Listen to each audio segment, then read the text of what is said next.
Madame Brigitte Charbonneau.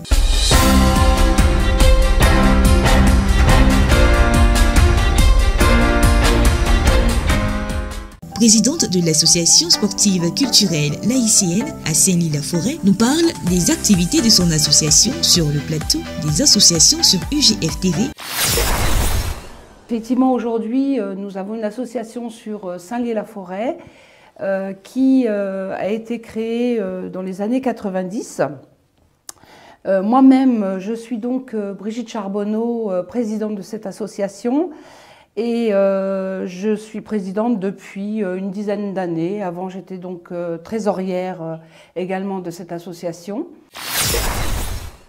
La chaîne des meilleurs événements. Voulez-vous découvrir ce que feront les enfants de Saint-Ly-la-Forêt cet été? Ne manquez sous aucun prétexte cette émission ce jeudi dès 20h sur UGF TV. Vous pouvez télécharger UGF TV sur Google Play, sur votre smartphone et sur votre Smart TV.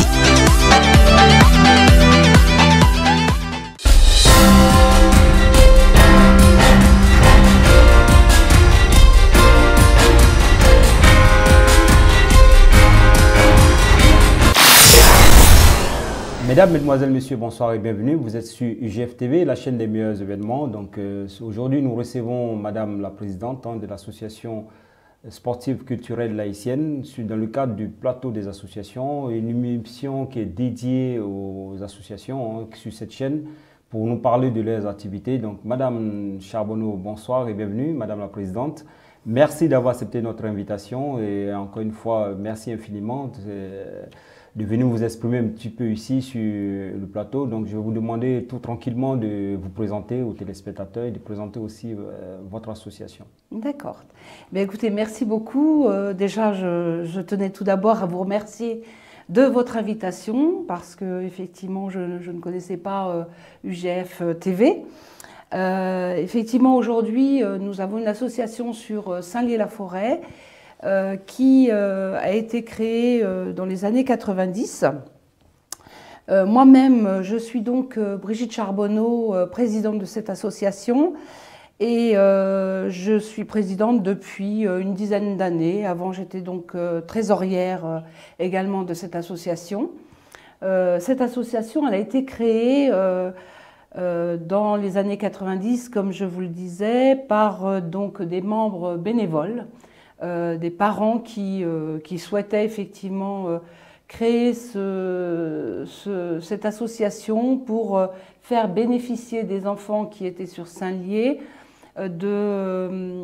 d'avoir des activités l'été. Parce qu'effectivement, c'est assez long, 2 mois de vacances, et ça a commencé comme ça en fait. Vous êtes aussi à l'origine de la création de l'association ou pas? Alors, je ne suis pas à l'origine de la création de cette association, puisque moi je suis arrivée en 84 sur Saint-Lyé, mais à l'époque je n'avais pas d'enfants.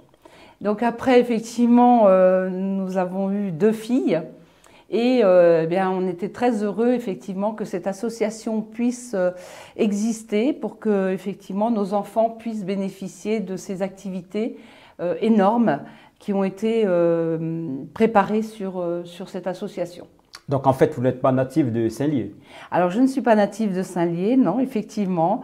Qu'est-ce qui vous a amené à Saint-Lyé alors? Eh bien alors c'est parce que en fait, je suis originaire de la Sarthe déjà.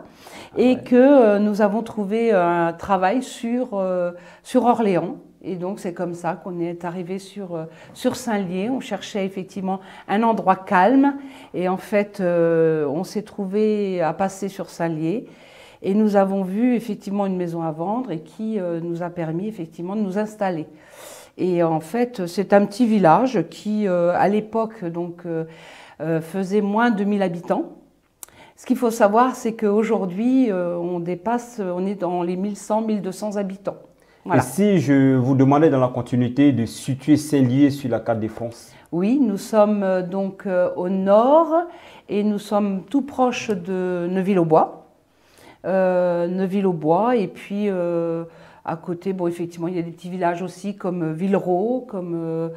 après c'est un petit peu plus loin, donc je dirais vraiment les alentours, c'est dans le Loiret, hein? Oui, c'est Neuville-aux-Bois. Voilà. Donc la plus grosse métropole plus proche de vous, c'est Orléans. C'est Orléans, Orléans, tout à fait. Fleury. Oui, et où nous sommes à 10 km, 11 km de Fleury, quoi.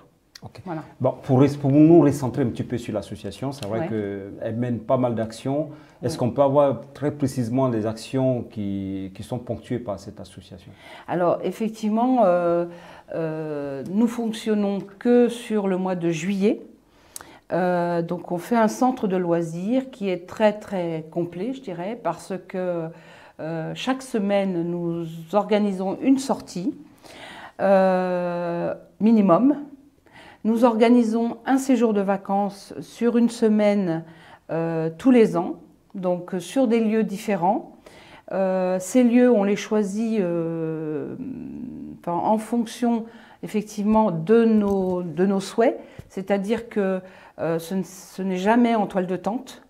Nous préférons quelque chose effectivement qui soit en dur. En dur, oui. Et effectivement, il existe par la Ligue, plein de lieux qui sont reconnus par la Ligue. Donc, effectivement… la Ligue de l'enseignement. De l'enseignement, oui. Tout à fait.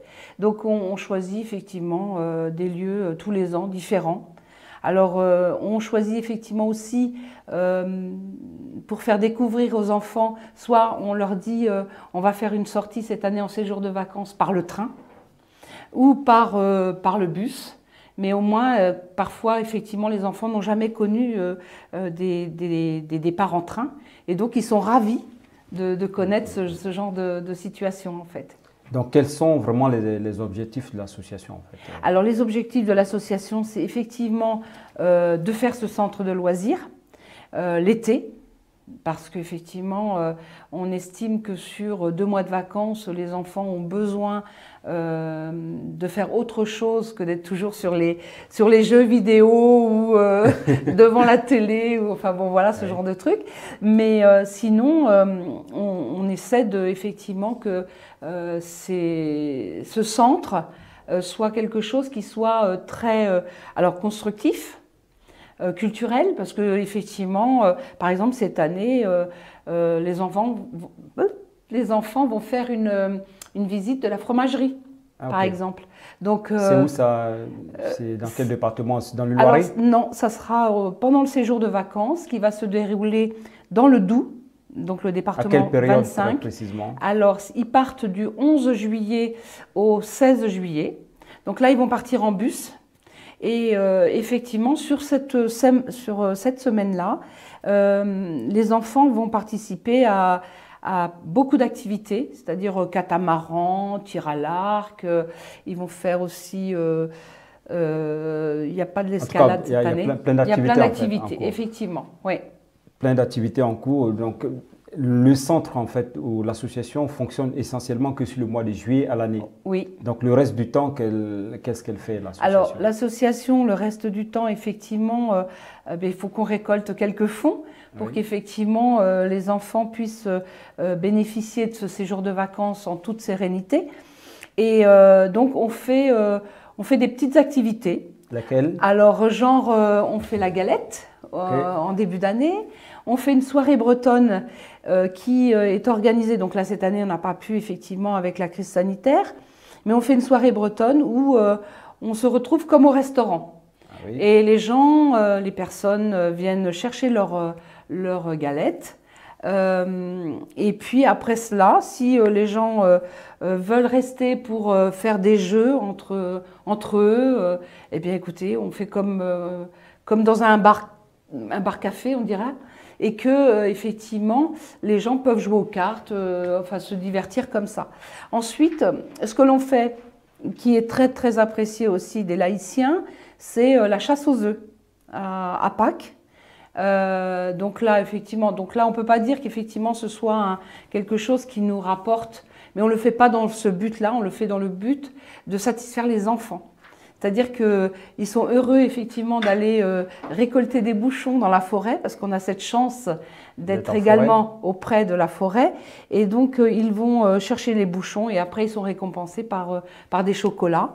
Et à ça, on organise une tombola où on vend des tickets à 2 €. le ticket et puis à la fin, eh bien, effectivement, au bout de cette tombola, vous avez un énorme œuf en chocolat qui est donc remis au gagnant ou à la gagnante, peu importe. Et ensuite, je voulais aussi très insister sur le fait qu'on fait une manifestation qui pour nous est très très importante. C'est une vente de livres. Ah ouais. Cette vente de livres, effectivement, n'a pas eu lieu non plus en 2020, puisque avec la crise. Situation sanitaire oblige. Oui. Voilà, exactement. Et donc, on a fait toujours, cette vente de livres, le premier week-end de novembre. Donc, on le fait sur 2 jours, samedi, dimanche. Sauf que cette année, avec la crise, on a prévu de commencer le vendredi après-midi, jusqu'au dimanche en fin de journée.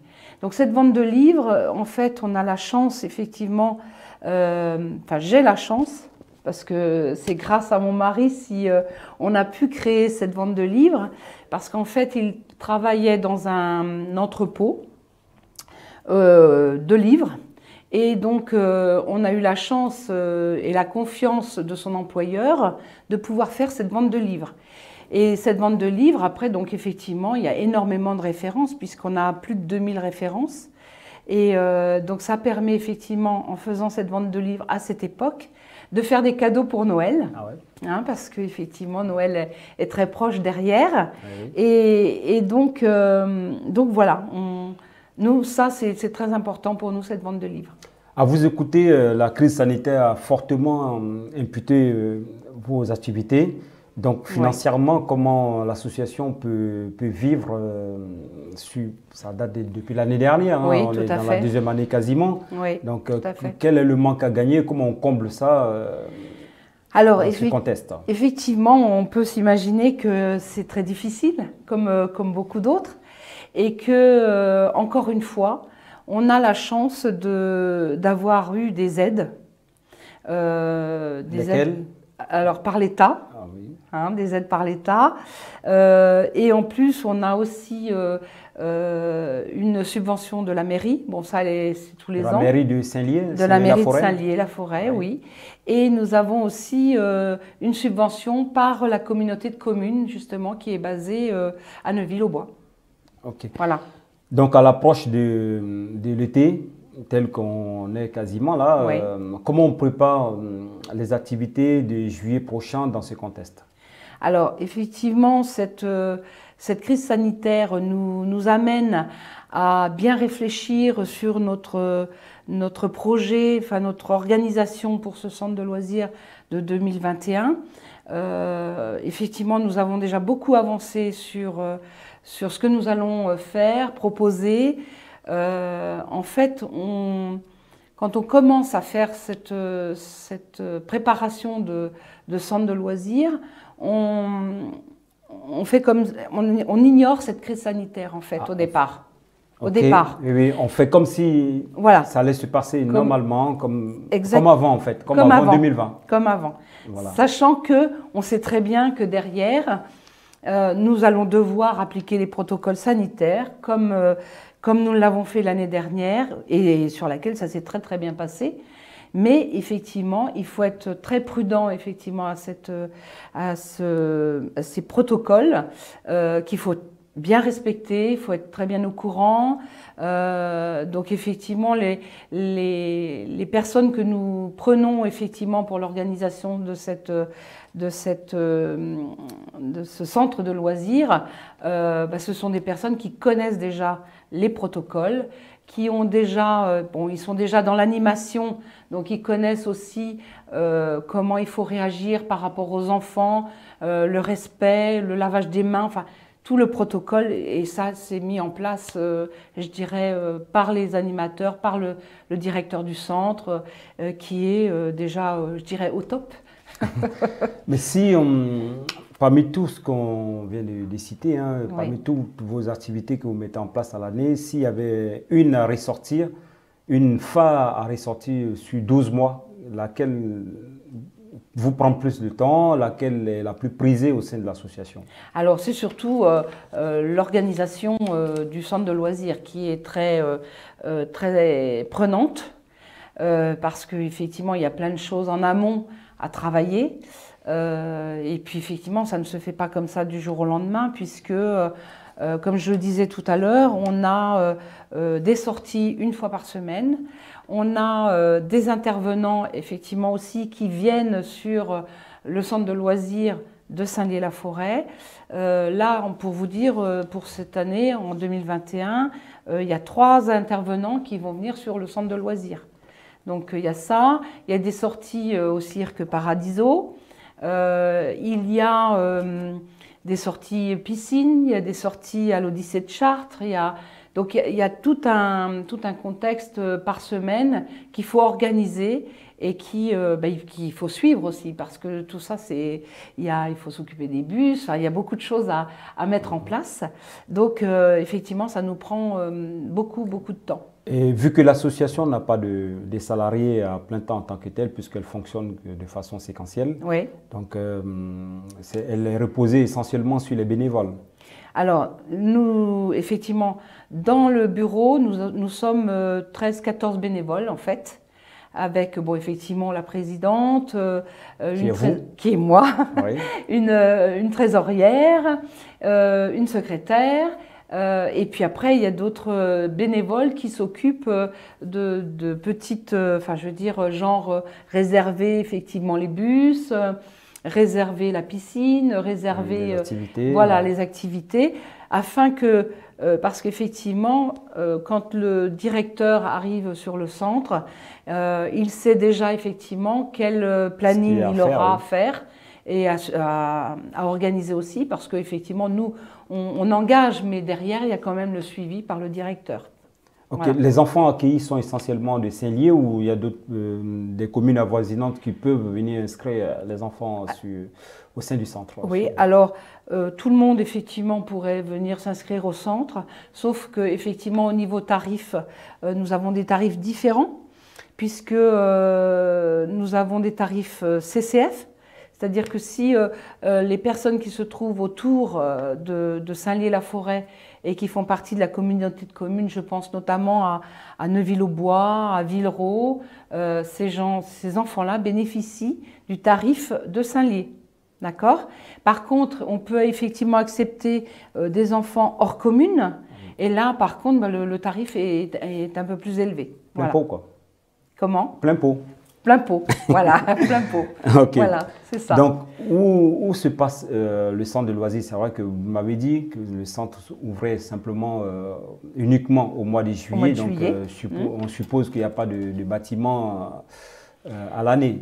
Alors, exactement. Nous bénéficions du bâtiment de la CCF, donc de la communauté de communes, qui a été construit sur Saint-Lié auprès de l'école primaire.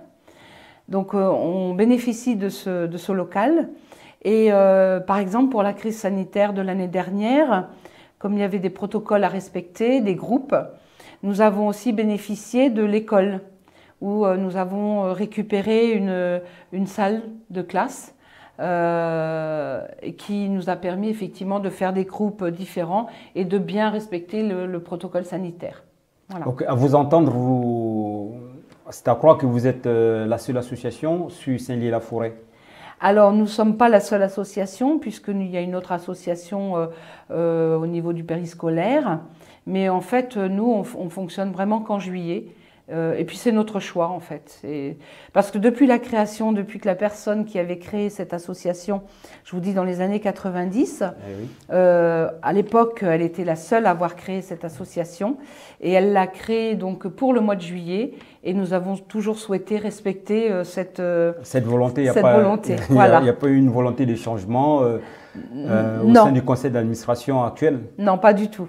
C'est-à-dire qu'on n'a vraiment pas envie de changer ce qui avait été créé donc cette année-là, puisqu'on avait trouvé que c'était super bien et voilà, que la personne avait bien trouvé le bon protocole pour effectivement créer cette association. Et si besoin se faisait sentir? Alors si le besoin se faisait sentir, eh bien c'est vrai que parfois on nous a demandé effectivement si on ne pouvait pas ouvrir aussi en août. Mais bon, c'est pas notre choix parce qu'on estime que nous, en tant que bénévoles, on a aussi besoin de vacances et que on estime qu'un mois de vacances pour les enfants avant l'école, avant la reprise de l'école, c'est bien. Ça repose bien les enfants avant cette reprise, sachant que nous, en mois de juillet, les enfants sont très fatigués à la fin du centre parce qu'il y a eu beaucoup d'activités, beaucoup de mouvements qui ont été faits lors de cette période. Et le reste des petites vacances telles que les vacances de février, les vacances de printemps, tout ça, l'association ne fait rien pour les petits jeunes de Saint-Lié. Oui. Vous ne trouvez pas que c'est un manque à gagner Alors non, c'est parce ou un manque pour les enfants oui, qui ont besoin de loisirs? Je comprends ce que vous voulez dire, mais en fait non, parce que comme il existe une association à l'année, association qui s'en occupe. Oui, à l'année qui est avec le périscolaire, donc on ne veut pas non plus empiéter sur quelque chose qui existe déjà. Voilà. Je vois, c'est bon à savoir. Pas... Madame la Présidente, en tout cas, merci d'avoir accepté cette invitation. Merci de m'avoir accueilli en tous les cas. Et puis, si vous avez des choses encore à rajouter sur tout ce qu'on vient de dire, ça vous appartient. Oui. Alors, je voudrais juste effectivement terminer par dire que quand on fait des séjours de vacances, je voudrais citer un séjour de vacances, enfin un ou même 2 séjours de vacances que nous avons fait, qui a été très très apprécié sur l'ensemble de la population de Saint-Lié. Nous sommes allés au Puy du Fou. Ah oui. Au Puy du Fou parce que c'était les 40 ans d'anniversaire sur le Puy du Fou. Alors on avait organisé cette sortie. Donc les enfants sont revenus effectivement enchantés, très fatigués forcément parce qu'il y avait eu énormément de monde sur le site. Donc voilà. Et puis une deuxième chose, c'est que on fait aussi des sorties genre on est allé à Uzerche, où les enfants ont fait du canoë-kayak, où ils ont fait des descentes, du tir à l'arc aussi, de l'escalade. Donc en fait, ce que je veux dire, c'est que j'insiste un peu parce que je me dis qu'ils sont tellement heureux de vivre ce genre de choses, parce qu'il y a des enfants, effectivement, malheureusement, qui ne peuvent pas partir en vacances, et au moins, ils ont ce plaisir de participer à des activités que peut-être qu'ils ne referont pas ou qu'ils n'auront pas l'occasion de refaire. Donc voilà, je trouve que c'est bon à mettre en évidence. Voilà, exactement. Mais quelle est la capacité de fréquentation ou d'accueil du centre que vous mettez en place au mois de juillet? On essaie, alors on est à, je dirais, on tourne à 60 enfants par semaine. Voilà. Sauf que là, avec la crise sanitaire, effectivement, on a un peu une diminution parce que les personnes sont frileuses à cause de ce virus qui nous enquiquine, entre guillemets. Et donc, voilà, là, on est un peu en baisse. On est un peu plus que l'an dernier. Donc, ça veut dire que ça y est, les gens, l'année dernière, ont été frileux. Certains nous ont fait confiance, d'autres un peu moins parce que la peur, hein, c'est le mot. Alors que cette année, écoutez, on a encore une évolution un peu plus que l'an dernier. Donc je pense que ça va revenir à la normale bientôt. Okay. Voilà. Quel est le sentiment que vous avez actuellement d'avoir eu l'opportunité de parler de votre association, de présenter un petit peu les activités de votre association sur UJF TV? Alors écoutez, moi effectivement, comme je vous l'ai dit au tout début de l'entretien, c'est que UJF TV, je ne connaissais pas, et que je trouve que c'est un moyen effectivement de communication qui peut apporter beaucoup de choses et de donner confiance, pas seulement à Saint-Lié-la-Forêt, mais aussi sur d'autres villes. Les parents peuvent effectivement faire confiance à ces associations qui sont créées, qui amènent beaucoup de bonheur aux enfants et qui, effectivement, de parler effectivement par ce moyen, de faire cette communication. J'espère effectivement que beaucoup seront satisfaits effectivement de cet entretien positif, entre guillemets, et que ça va faire réfléchir pour que les enfants participent davantage effectivement dans les centres de loisirs. Merci Madame la Présidente, merci d'avoir accepté cette invitation. Et si vous avez un dernier appel à lancer juste avant de boucler cette émission, quel serait cet appel-là? Eh bien, faites confiance à UGF TV. C'est un bon moyen, effectivement, de communication. Voilà. Merci encore une fois. Je vous en prie. Ainsi s'achève cette émission. Merci de nous avoir suivis. Restez sur UGF TV, la chaîne des meilleurs événements pour la suite de nos programmes.